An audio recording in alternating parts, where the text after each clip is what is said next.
নমস্কার, আমি ডক্টর বোধিসত্ত্ব খান চলে এসেছি সহজ শেয়ার বাজারের আরেকটি নতুন এপিসোড নিয়ে। প্রিয় বন্ধুরা, আশা করি সবাই ভালো আছেন এবং সুস্থ আছেন। আজকের ভারতীয় শেয়ার বাজারে মেটাল ইন্ডেক্স ক্র্যাশ করলো প্রায় 5.5% কাছে। একটা মেটাল স্টক কোনোটা 10%-এর উপর, কোনোটা 8%, কোনোটা 5%। বলা যেতে পারে সমস্ত মেটাল স্টক দারুণভাবে আজকের পতনের মুখ দেখল। কারা খুশি হলেন? খুশি হলেন সাধারণ বাঙালি মধ্যবিত্ত মানুষ। কেন? তার কারণ আজকের রূপো এক সময় প্রতি কিলোতে 60,000 টাকার ওপর পতন দেখেছিল। এক সময় 16%-এর ওপর পতন চলে গিয়েছিল। সোনা এক সময় 8.5%-এর বেশি 14,000 টাকার কাছাকাছি পতনের মুখ দেখে ফেলেছিল। যারা এতদিন ছটপট করছিলেন, টেনশন করছিলেন, তারা আজকে ডেফিনেটলি কিছুটা স্বস্তির নিঃশ্বাস ফেলবেন। এবং বিনিয়োগকারীরাও খুশি। কেন? তার কারণ সিলভার ইটিএফ গুলো যদি খেয়াল করে দেখেন, সেগুলো আজকে 20% অব্দি পতন দেখেছিল প্রায় বেলা শেষে। গোল্ড ইটিএফ সেইগুলো প্রায় 10%-এর কাছাকাছি পতন নিয়ে ট্রেড করছিল। তার মানে এটা কিন্তু কোনো ধরনের বাই বা সেল রিকমেন্ডেশন নয়। কেন এই হেন পতন? ক্রুড অয়েলের দাম আজকে প্রায় 1.5% নিচে নেমে ট্রেড করছিল এবং ভারতীয় মুদ্রায় 6,000 টাকার সামান্য নিচে ট্রেড করছিল। আমেরিকার কেন্দ্রীয় ব্যাংক অর্থাৎ ফেডারেল ব্যাংক যখনই তারা ইন্টারেস্ট রেট হোল্ড করেন বা ইন্টারেস্ট রেট বৃদ্ধি করেন, তখন কিন্তু সারা বিশ্বজুড়ে কমোডিটি মার্কেটগুলো কোল্যাপস করে। কেন? তার কারণ ইন্টারেস্ট রেট যদি কোনো পরিবর্তন না হয় বা যদি না কমে, বর্তমানে আমেরিকার ফেডারেল ব্যাংকের যিনি চিফ অর্থাৎ জেরম পাওয়েল, তিনি স্ট্যাটাস কো মেনটেন করেছেন, কোনো ইন্টারেস্ট রেট কমাবার পথে যাননি। এরকম হলে, যে ইন্টারেস্ট রেট কাট হলে যে উদ্বৃত্ত টাকা বিনিয়োগকারীদের হাতে আসতে পারত, সেটা এলো না। এই উদ্বৃত্ত টাকা তারা কি করতেন? তারা বিভিন্ন কমোডিটি মার্কেটের হয় বিনিয়োগ করতেন, নতুবা তারা হয়তো ক্রিপ্টো অ্যাসেটে বিনিয়োগ করতেন। কিন্তু এরকম যেহেতু হলো না, এক্সপেকটেশনস সেটা পূর্ণ হলো না, তার ফলে কিন্তু যারা বিনিয়োগকারী বা ট্রেডার তারা ডিসঅ্যাপয়েন্টেড হলেন। ইন্টারন্যাশনাল মার্কেটসগুলো বলুন বা আমাদের নিজেদের দেশের মার্কেটগুলো বলুন, সেখানে বিভিন্ন কমোডিটির দাম কিন্তু দারুণভাবে আমরা আজকে পতন দেখলাম। এমসিএক্স ডেটা অনুযায়ী কপার প্রায় 5.6% পতন হয়েছে 27 ফেব্রুয়ারির এক্সপায়ারি। এখনই ফেডারেল ব্যাংকের সিদ্ধান্ত ইন্টারেস্ট রেট কাটের এগেনস্টে যাবে, তখনই কিন্তু কমোডিটি মার্কেট নেগেটিভলি রিয়্যাক্ট করবে। বিগতকাল ন্যাসড্যাক দেখুন বা আমেরিকান মার্কেটসগুলো দেখুন, সেগুলো নেগেটিভলি রিয়্যাক্ট করেছিল। আজকের এশীয় মার্কেটসগুলো, সেটা হ্যাংসেং বলুন, কসপি বলুন বা সাংহাই বলুন, চাইনিজ মার্কেট, সেটা নেগেটিভলি রিয়্যাক্ট করেছিল। এবং আন্তর্জাতিক বাজারগুলো যেহেতু নেগেটিভলি রিয়্যাক্ট করেছে, তারই ফলশ্রুতি বা তার আফটার এফেক্ট কিন্তু আমরা দেখতে পেয়েছি আজকের ভারতীয় শেয়ার বাজারে। ফেব্রুয়ারি যেহেতু কেন্দ্রীয় বাজেট রয়েছে, সুতরাং সেখানেও কিন্তু যারা বিনিয়োগকারী বা যারা ট্রেডার তারা কিন্তু ভীষণ কশাস ছিলেন এবং আজকে দারুণ ভোলেটিলিটি বৃদ্ধি পেয়েছিল গোটা বাজারে, যেটা বিগত এক সপ্তাহ ধরে আমরা দেখে এসেছি। আজকেরও কিন্তু কোনো রকম পরিবর্তন হয়নি, অর্থাৎ মার্কেট দারুণভাবে ওঠানামা করেছে। যারা ট্রেডার্স তারা প্রফিট বুকিং করেছে। 2 নম্বর ডিসঅ্যাপয়েন্টমেন্ট যে ফেডারেল ব্যাংক তারা কোনো ইন্টারেস্ট রেটে পরিবর্তন করেনি। যে মেটালসের দাম এমন পর্যায়ে পৌঁছে গিয়েছিল যে সেইখানে দাঁড়িয়ে যারা এন্ড ইউজার্স তারা হয়তো মেটাল কেনাটাই পোস্টপোন করে দিচ্ছিলেন। এবার সাময়িক বিরতি, কিন্তু স্পেকুলেশন এক জায়গায় আর এই মেটালসগুলোর প্রয়োজনীয়তা আরেক জায়গায়। স্পেকুলেটার্সরা মার্কেট ইচ্ছে করলে ওপরে উঠিয়ে নিয়ে যেতে পারে বা নিচে নামাতে পারে, কিন্তু রিয়েল লাইফ ইউসেজে এই যে মেটালসগুলো রয়েছে এগুলো অপরিহার্য, আমাদের জীবনের সঙ্গে ইন্ট্রিকেটলি লিঙ্কড হয়ে গিয়েছে। এদের প্রয়োজনীয়তা কমবে ডেফিনেটলি না, উত্তরোত্তর বৃদ্ধি পাবে। আজকের যে মার্কেট দেখলেন, যে মেটাল স্টকসগুলো দেখলেন, যে কমোডিটির সঙ্গে যে মেটাল স্টক অ্যাসোসিয়েটেড তাতে পতন হয়েছে। অর্থাৎ যারা সিলভার উৎপাদন করে তাদের স্টকে পতন হয়েছে সাংঘাতিকভাবে, যারা কপার উৎপাদন করে তাদের স্টকে দারুণ পতন হয়েছে, যারা আয়রন ওর উৎপাদন করে বা স্টিল তৈরি করে তাদের শেয়ার দরে পতন হয়েছে। একটা ডিরেক্ট কোরিলেশন। আজকে কয়েকটা কোম্পানির রেজাল্টস বেরিয়েছে।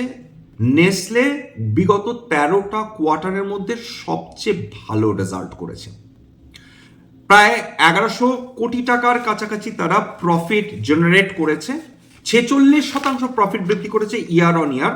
আজকের নেসলে স্টক একটা হেলদি আপওয়ার্ড মুভমেন্ট দেখতে পেয়েছি। কেবলমাত্র নেসলে না, সমস্ত ফাস্ট মুভিং কনজিউমার গুডস বা অ্যালকো বিভারেজ বলুন বা সাধারণ বিভারেজ কোম্পানিজগুলোর বলুন, প্রত্যেকটাতে আজকে দারুণ উত্থান এসেছে। আইটিসি আজকের প্রায় 1% উত্থান নিয়ে ট্রেড করছিল। লোকে বলবেন যে আইটিসির রেজাল্ট তো আহামরি কিছু হয়নি, অর্থাৎ year on year ITC hardly কয়েক কোটি টাকা বেশি লাভ করে। তাহলে কি এমন দাঁড়ালো যে আইটিসি এখানে পজিটিভ একটা মুভমেন্ট দেখতে পেলাম? অলরেডি যদি খেয়াল করে দেখেন যে যেদিন সরকার ঘোষণা করলেন যে তারা সিন ট্যাক্স বসাতে চলেছেন বিভিন্ন তামাকজাত পণ্যের ওপর, তারপর থেকে আইটিসি ঠিক কত শতাংশ পতন দেখেছে অলরেডি, এবং তার 52 হাই থেকে কত শতাংশ নিচে নেমে গেছে আইটিসি, এটা খেয়াল করে দেখুন। আইটিসি বিগত কয়েক বছর ধরে তার রেভিনিউ গ্রোথ বা তার প্রফিট গ্রোথ খুব বেশি হলে 8 থেকে 9% মধ্যে ঘোরাফেরা করছে। অর্থাৎ আইটিসি অলরেডি একটা মেগা ক্যাপ কোম্পানি। বিভিন্ন যে ভার্টিকালস রয়েছে সেগুলো গোটা ভারতবর্ষে অলরেডি এস্টাবলিশড ব্যবসা। সুতরাং তারা নতুন করে তাদের বিজনেস বিশালভাবে এক্সপ্যান্ড করবে, এটা হওয়ার সম্ভাবনা খুব কম। ইউজুয়ালি এই ধরনের মেগা কাপ কোম্পানিজগুলো যেগুলো হয়ে থাকে তারা মারাত্মক উত্থানও দেখে না, মারাত্মক পতনও দেখে না। যদিও এই সিন ট্যাক্সের ফলে আইটিসি এই সম্প্রতিকালে তবে অলরেডি যেহেতু সরকার আগে ডিক্লেয়ার করে দিয়েছেন, সেটা অলরেডি আইটিসিতে কারে বা অন্যান্য যে তামাকজাত পণ্য যারা বিক্রি করে তাদের সেটা অলরেডি কারেকশন, একটা বড় কারেকশন আমরা অলরেডি দেখে নিয়েছি বা মার্কেট সেটা অলরেডি ফ্যাক্টর ইন করে রেখেছে। এবার আইটিসির মূল ব্যবসা যে তামাকজাত পণ্য, এ ব্যাপারে কোনো সন্দেহ নেই, মেজর রেভিনিউ এই তামাকজাত পণ্য থেকেই আসে। কিন্তু এছাড়া আইটিসির অনেক কিছু এস্টাবলিশড ভার্টিকালস রয়েছে যেগুলোও কিন্তু সমানভাবে এস্টাবলিশ, যদিও তাদের রেভিনিউ এত বেশি নয়। অন্যান্য যদি ফাস্ট মুভিং কনজিউমার গুডস দেখেন, সেখানে হিন্দুস্তান ইউনিলিভার 1% কাছাকাছি। তাছাড়া যেগুলো অ্যালকো বিভারেজ, র্যাডিকো খৈতান প্রায় 5.5%, টাটা কনজিউমার গুডস প্রায় 2.5%, ইউনাইটেড ব্রিউয়ারিজ প্রায় 3.5%, ইউনাইটেড স্পিরিটস প্রায় 2.5%। এগুলো মিড মার্কেট ডেটা, পরিবর্তন হতে পারে, প্লিজ ফ্যাক্ট চেক করে নেবেন। ফেডারেল ব্যাংকের এই যে ডিসিশনটা হলো, যার ফলে আজকে মেটাল স্টকসগুলো ক্র্যাশ করলো, কমোডিটি মার্কেট ক্র্যাশ করলো, এর ফলে একটা জিনিস হলো, খেয়াল করে দেখেছেন কি, যে ডলার ইন্ডেক্স শক্তিশালী হলো। কারণ যখনই কমোডিটি মার্কেটস বা অন্যান্যগুলো ক্র্যাশ করে তার সঙ্গে কিন্তু ডলার একটা প্রত্যাবর্তনের চেষ্টা করে। আজকে ডলার ইন্ডেক্স শক্তিশালী 96.62 আশেপাশে কিন্তু ট্রেড করছিল। ওভারবট কন্ডিশন হয়েছিল বিভিন্ন মেটাল যে স্টকসগুলো বলুন বা বিভিন্ন কমোডিটি যেগুলো ছিল সেখানে। মানে ক্রিপ্টো মার্কেটেও দারুণ পতন এসেছে, কারণ ক্রিপ্টো মার্কেটও তো সম্পূর্ণভাবে ডিপেন্ডেন্ট হচ্ছে, এক হচ্ছে ন্যাসড্যাক এর মুভমেন্ট, 2 নম্বর হচ্ছে ফেডারেল ব্যাংক তারা ইন্টারেস্ট রেট কমাচ্ছেন কিনা তার উপর। 24 ঘন্টার মধ্যে প্রায় 6 থেকে প্রায় 8%-এর মধ্যে কারেকশন হয়েছে। বিশেষ করে বিটকয়েন প্রায় 6.5%, ইথেরিয়াম প্রায় 8.5%, রিপল বা এক্সআরপি প্রায় 27%। এগুলো সমস্ত পতন, অর্থাৎ সিভিয়ার ডিসরাপশন হয়েছে ক্রিপ্টো মার্কেটে। কালকে ন্যাসড্যাক নেগেটিভে বন্ধ হয়েছে, তার একটা প্রভাব। 2 নম্বর হচ্ছে ফেডারেল ব্যাংক তারা ইন্টারেস্ট রেট কমায়নি, তার আর একটা প্রভাব। এই দুটো প্রভাব সরাসরি ক্রিপ্টো মার্কেটে পড়েছে, ক্রিপ্টো মার্কেটও কিন্তু ক্র্যাশ করেছে। এই ফেডারেল ব্যাংকের যে ইন্টারেস্ট রেট হোল্ড করে রাখার সিদ্ধান্ত, সেটা কি কারণ হয়েছে? তারা বলেছেন যে আমেরিকার মার্কেট, আমেরিকার অর্থনীতি, আমেরিকার জিডিপি দারুণ হারে গ্রো করছে, আমেরিকার কোম্পানিগুলো উত্তরোত্তর দারুণভাবে প্রফিট বৃদ্ধি করছে, রেভিনিউ বৃদ্ধি করছে, আমেরিকা আনএমপ্লয়মেন্ট রেট ভীষণভাবে কম। এই সমস্ত কারণে ফেডারেল ব্যাংক তারা কোনো ইন্টারেস্ট রেটে পরিবর্তন করতে চাননি, তার কারণ তাদের মনে হচ্ছে আমেরিকান ইকোনমি ভীষণ হেলদি। যেটা ডোনাল্ড ট্রাম্প চেয়েছিলেন যে তোমরা ইন্টারেস্ট রেট কমাও, তাহলে তোমরা ইন্টারেস্ট রেট কমালে তাহলে আমাদের যে মাথার উপর ধার রয়েছে আমাদের কম ইন্টারেস্ট দিতে হবে, কিন্তু সেটা ফেডারেল ব্যাংক মানেননি। তার ফলে ডোনাল্ড ট্রাম্প এখন দারুণ খাপ্পা হয়ে রয়েছে। বিভিন্ন মেটাল স্টকে কোনটাতে কিরকম পতন হলো, তাহলে হিন্দালকো 6%, হিন্দুস্তান কপার প্রায় 11%, হিন্দুস্তান জিঙ্ক প্রায় 12.5%, ন্যালকো প্রায় 10.5%, বেদান্ত প্রায় 11.5% পতন দেখেছে। ইন্ডিয়ার ডিফেন্স, নিফটি ইন্ডিয়ার ডিফেন্স কিন্তু আজকেরও পজিটিভ মুভমেন্ট দেখিয়েছে, এবং সব এই যে বিভিন্ন সেক্টর যেগুলোতে পজিটিভ মুভমেন্ট দেখছি তাদের সবার কিন্তু এখন সবাই লিটারালি ভরসা করে রয়েছে হয়তো বা বাজেটে তাদের জন্য কিছু হবে কি, এবং তার ফলে আশায় মাছের চাষা সেইগুলি সেরকমই অবস্থা দাঁড়িয়েছে। সেই সমস্ত সেক্টরসগুলো যারা যেগুলো যারা বাজেটের জন্য অপেক্ষা করছেন বা বাজেট থেকে কিছু প্রত্যাশা করছেন। আজকে নিফটি ইন্ডিয়া ডিফেন্সে দেখুন মুভমেন্ট দেখুন, সেখানে ভারত ইলেকট্রনিক্স প্রায় 1% উপর উত্থান, কোচিন সমস্ত শিপ বিল্ডিং কোম্পানিগুলো দারুণ উত্থান, কোচিন শিপইয়ার্ড 3%, এছাড়া গার্ডেন রিচ প্রায় 7%, ম্যাসগাঁও ডক প্রায় 2.2% উপর উত্থান, ডায়নামেটিক্স টেকনোলজি 8% উপর উত্থান। দেখুন রূপো মারাত্মক ভোলেটাইল, সোনার থেকে অনেক অনেক বেশি ভোলেটাইল। রূপোর ইতিহাসই রয়েছে তীব্র উত্থান দেখা এবং তার সঙ্গে দারুণভাবে ক্র্যাশ করা,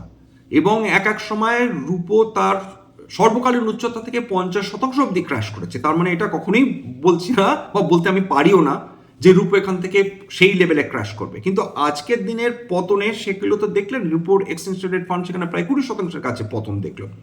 স্ট্যান্ডার্ড ডিসক্লোজার যে কোম্পানিজগুলো নিয়ে আলোচনা করলাম বা যে অ্যাসেটগুলো নিয়ে আলোচনা করলাম, হতে পারে তার মধ্যে আমার বা আমার পরিবারের ভেস্টেড ইন্টারেস্ট, তার মধ্যে কয়েকটাতে আমার বা আমার পরিবারের ভেস্টেড ইন্টারেস্ট থাকলেও থাকতে পারে।